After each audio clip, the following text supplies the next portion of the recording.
अरे वाह, इतने दिनों के बाद तेरे हाथ की चाय पीकर तो मजा आ गया। आज भी तेरे हाथों में वही जादू है। अरे तुम तो शहर में रहती हो, मैंने सुना है वहाँ तो खाने पीने की बहुत ही अच्छी अच्छी चीजें मिलती हैं, बड़े बड़े रेस्टोरेंट होते हैं। हाँ, ये बात तो है। जब से मैं शहर में रहने गई हूँ ना, तब से मेरी तो जिंदगी ही बदल गई है। मैं तो तुझे भी यही सलाह देती हूँ कि तू भी किसी तरह अपने पति को मनाकर हमेशा के लिए शहर में सेटल हो जा। फिर तो तू भी रोज मजे करेगी। बात तो तुम ठीक कहती हो, लेकिन अगर मैं शहर चली गई तो माँ जी का ख्याल कौन रखेगा? अरे तू उस बुढ़िया के चक्कर में अपनी पूरी जिंदगी क्यों इस छोटे से गांव में बर्बाद कर रही है? तेरी सास तुझसे नौकरानी की तरह काम करवाती रहेगी और तू पूरी जिंदगी इस घर में कोलू के बैल की तरह पीसती रहेगी। अरे तो आज के जमाने की औरत है। खैर, तुझे समझाना मेरा काम था, आगे तेरी मर्जी। अच्छा, तब मैं चलती हूँ। फिर इतना कहकर कविता वहाँ से चली जाती है। लेकिन कविता की कही गई बातें विमला के दिमाग में घूमने लगती है और वो शहर जाने के सपने देखने लगती है। फिर एक दिन, अरे बहू, आज तो मेरे घुटनों में बहुत तेज दर्द हो रहा है, जरा जल्दी आके तेल से मालिश तो कर दे। तभी विमला अपने कमरे से बाहर आती है और गुस्से में अपनी सास को जवाब देती है। अरे माँ जी, ये तो आपका रोज रोज का नाटक हो गया है। मेरी तो समझ में नहीं आता, आप मुझे अपनी बहू बनाकर लाई हैं या इस घर की नौकरानी? अरे बहू, आज तुझे अचानक क्या हो गया? मैंने ऐसा भी क्या कह दिया जो तू इतना नाराज हो रही है? बुढ़ापे में तो बहू ही अपनी सास की सेवा करती है ना। वो जमाना गया माँ जी, मैं आज के जमाने की लड़की हूँ। आज से आप अपना सारा काम खुद करिए। फिर इतना कहकर विमला वहाँ से चली जाती है। उसी शाम विमला अपने पति हरिया से हमेशा के लिए शहर में बसने की जिद करती है। सुनिए जी, कब तक हम इस छोटे से गांव में अपनी जिंदगी गुजारेंगे? अब तो राजू भी बड़ा हो रहा है, उसकी अच्छी पढ़ाई लिखाई के लिए हमें शहर में जाकर रहना चाहिए। अरे भाग्यवान, बात तो तुम एकदम सही कह रही हो, लेकिन शहर जाकर हम रहेंगे कहाँ? वहाँ ना तो हमारा कोई रिश्तेदार रहता है और ना ही कोई जान पहचान वाला। अरे जान पहचान तो बनाने से बनती है। शहर में तो कामों की कमी नहीं है और वहाँ पैसे भी बहुत अधिक मिलते हैं।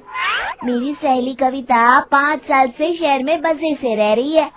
मैं तो कहती हूँ जितना जल्दी हो सके तुम भी शहर चलने की तैयारी करो। फिर हरिया अपनी पत्नी की बड़ी बड़ी बातों से प्रभावित होकर शहर जाने का मन बना लेता है और शहर जाने के लिए गांव के लाला से कर्ज ले लेता है। कुछ दिनों के बाद हरिया अपनी बूढ़ी माँ को घर में अकेला छोड़कर अपनी पत्नी और बेटे के साथ शहर चला जाता है। लेकिन शहर पहुंचकर हरिया को रहने की जगह ढूंढने में काफी परेशानी होती है। फिर बड़ी मुश्किल से किसी तरह वो एक छोटा सा कमरा किराए पर लेकर अपने परिवार के साथ रहने लगता है। हरिया रोज काम की तलाश में शहर भर में भटकता, लेकिन उसे कहीं कोई काम नहीं मिलता और फिर धीरे धीरे उनके पास बचे हुए पैसे भी खत्म होने लगते हैं और नौबत यहाँ तक आ जाती है कि उन्हें एक वक्त भूखा रहकर दिन गुजारना पड़ता है। एक रात हरिया पैसों का हिसाब करके अपनी पत्नी से कहता है, अरे भाग्यवान, ये कहाँ फंसा दिया तुमने? इस शहर में जीना तो बड़ा ही मुश्किल है, कहीं काम मिलना तो दूर की बात है। यहाँ के लोग तो सीधे मुंह बात भी नहीं करते।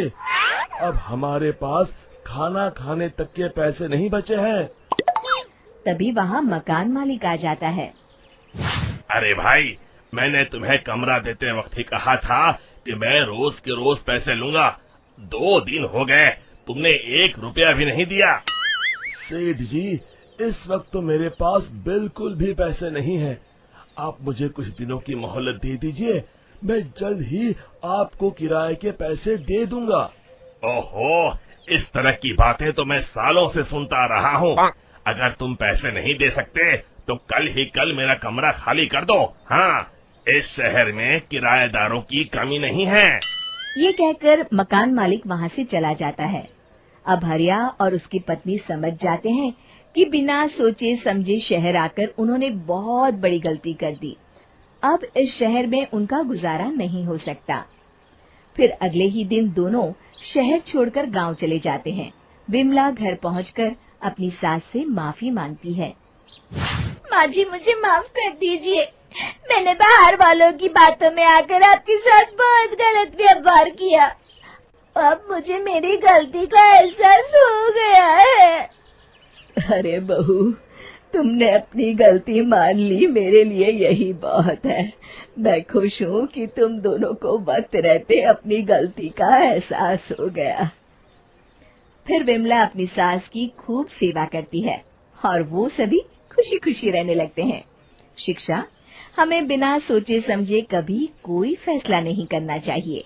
दोस्तों, हमें उम्मीद है कि आपको हमारी ये कहानी पसंद आई होगी। कृपया हमारे चैनल को सब्सक्राइब करें और सभी अपडेट्स के लिए बेल आइकन जरूर दबाएं। और हाँ, वीडियो लाइक और शेयर करना मत भूलिएगा। Bye bye.